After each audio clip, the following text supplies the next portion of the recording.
আসসালামু আলাইকুম সবাইকে আবারও ওয়েলকাম জানাচ্ছি আমার আজকের আরেকটি রেসিপিতে। আজকে আমি আপনাদেরকে করে দেখাবো হারিকেন সুইস রোল। এই সুইস রোল বানানোর পদ্ধতিটা খুবই সহজ। এখানে ডিম বিট করে ময়দা মেশাতে হয় না, এখানে আগেই ময়দা, ডিম, চিনি সব একসাথে বিট করতে হয়। তো চলুন শুরু করা যাক। প্রথমে আমি একটি শুকনো বাটি নিয়ে নিচ্ছি এবং তাতে নিয়ে নিচ্ছি রুমের স্বাভাবিক তাপমাত্রার 3টি ডিম। তাতে দিয়ে দিব 70 গ্রাম চিনি। এখানে আমি আস্ত দানার চিনি ব্যবহার করছি, আপনারা চাইলে পাউডার সুগারও ব্যবহার করতে পারেন। এবং দিয়ে দিচ্ছি 1 চা চামচ ভ্যানিলা সুগার এবং 1 ড্রপ ভ্যানিলা এসেন্স। এখন একটি চালনিতে নিয়ে নিচ্ছি 70 গ্রাম ময়দা, 10 গ্রাম গুঁড়ো দুধ এবং 10 গ্রাম কর্নফ্লাওয়ার। এখন আমরা এগুলো সব একত্রে ভালো করে চেলে নিব। চেলে নেওয়া হয়ে গিয়েছে। এখন আমি বিটারের হুইক্স দিয়ে হালকা একটু মিশিয়ে নিয়ে বিট করা শুরু করছি। প্রথমে আমরা লো টু মিডিয়াম স্পিডে বিট করে নিব। আস্তে আস্তে আমরা স্পিডটা একদম হাই স্পিডে দিয়ে বিট করব। কিছুক্ষণ পর আমি সাইড থেকে ময়দার মিশ্রণগুলো সরিয়ে নিয়ে আবার বিট করে নিচ্ছি। এখানে বিটিংটা মিডিয়াম টু লো থেকে আস্তে আস্তে হাই স্পিডে যেতে হবে, নয়তো চিনির দানাগুলো পুরোপুরি গলে যাবে না।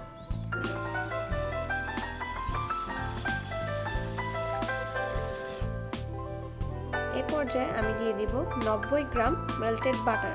এখানে অবশ্যই মেল্টেড বাটারই ব্যবহার করতে হবে, সয়াবিন তেল বা অন্য কোনো তেল ব্যবহার করা যাবে না। এবং বাটার দেওয়ার পর আমরা বিটারের একদম লো স্পিডে 30 সেকেন্ডের জন্য বিট করে নিব। আমাদের বিট করা হয়ে গিয়েছে। এখন আমি স্প্যাচুলার সাহায্যে সব ভালো করে একবার মিশিয়ে নিচ্ছি, যেন মিশ্রণের নিচে কোনো বাটারের মিশ্রণ না লেগে থাকে। এখন আমরা একটি বাটিতে সামান্য ব্যাটার আলাদা করে নিব।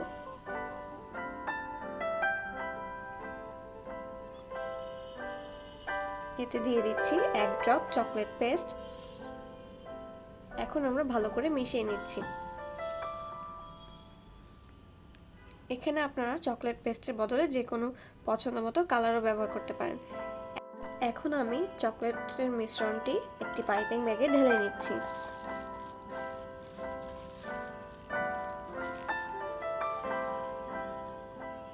এখন আমি সুইস রোলের ট্রে নিয়ে নিব। আমি এখানে 9 বাই 11 ইঞ্চি সাইজের একটি ট্রে নিয়েছি।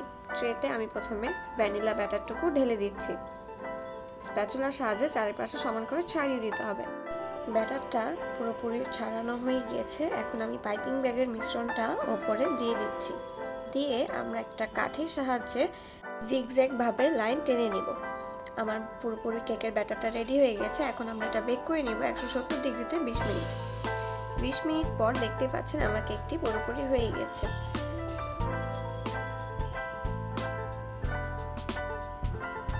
এই কেকটা খুবই জলদি এবং খুব অল্প সময়ে তৈরি করা যায়। এখন আমি চারপাশ দিয়ে বেকিং পেপারটা হালকা ছাড়িয়ে নিচ্ছি। এখন আমি এটা মোল্ড আউট করার জন্য ওপরে বিছিয়ে নিব আরেকটি বেকিং পেপার এবং একটি কেক বোর্ডের সাহায্যে কেকটিকে উল্টো করে নিব।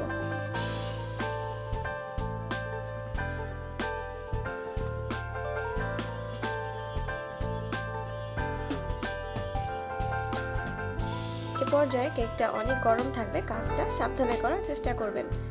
এখন আমরা বেকিং পেপারটা ছাড়িয়ে নিব।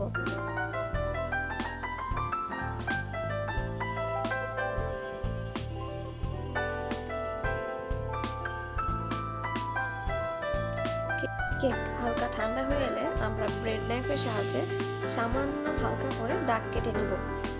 এটা কেকটাকে রোল করার সময় ভেঙে যাবে না। আমি এখানে 3 থেকে 4টা দাগ কেটে নিচ্ছি। এখন আমরা ভেতরে দিয়ে দিচ্ছি হুইপ ক্রিম। আমি এখানে হুইপ ক্রিম ব্যবহার করেছি, আপনারা জ্যাম বা চকলেট গানাশও ব্যবহার করতে পারেন। এখন আমি বেকিং পেপারটাকে ধরে কেক সহ আলতো হাতে মুড়িয়ে নিচ্ছি। ভিডিওটি ভালো করে লক্ষ্য করলে বুঝতে পারবেন আমি কাজটি কিভাবে করে নিচ্ছি। এই পর্যায়ে কেকটা হালকা ভেঙে যেতে পারে, এতে ভয়ের কিছু নেই। কেকটা আমার রোল করা হয়ে গিয়েছে। এখন আমি ভালো মতো হাত দিয়ে চেপে আর একটু শক্ত করে বেঁধে নিব।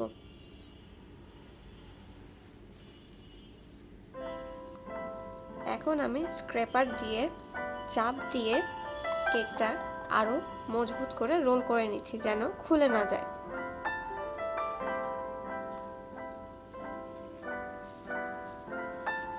আশা করি আমার রেসিপিগুলো আপনাদের ভালো লাগবে এবং আপনারা ট্রাই করে অবশ্যই আমাকে জানাবেন।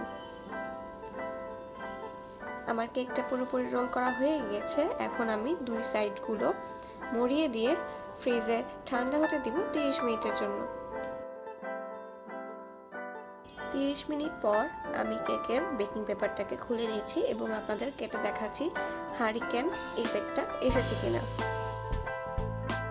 দেখতে পাচ্ছেন সুন্দর একটি হারিকেন ইফেক্ট এসেছে এবং ডিম, চিনি, ময়দা সব একত্রে বিট করার পরও আমার কেকটি কত সুন্দরভাবে স্পঞ্জ এবং ফ্লাফি হয়েছে।